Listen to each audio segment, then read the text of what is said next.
محترم جناب کا کامران صاحب کراچی، السلام علیکم۔ ہم آپ کے ممنون ہیں کہ ہماری ویب سائٹ پر آپ نے ہمیں یاد فرمایا، آپ کا سوال موصول ہوا، جواب حاضر۔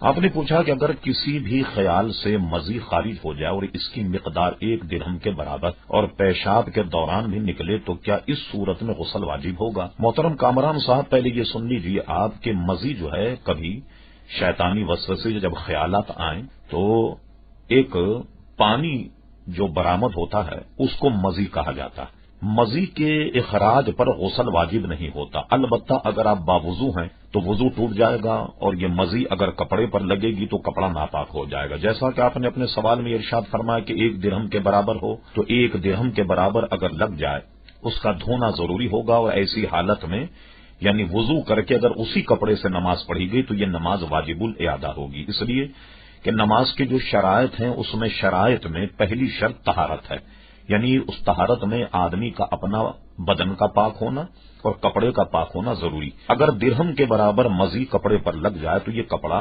ناپاک ہوگا اور وہ نماز واجب الاعادہ ہوگی۔ پھر آپ نے پوچھا کہ کیا اس صورت میں غسل واجب ہوگا؟ غسل واجب نہیں ہوگا، البتہ وضو ٹوٹ جائے گا اور کپڑا ناپاک ہو جائے گا۔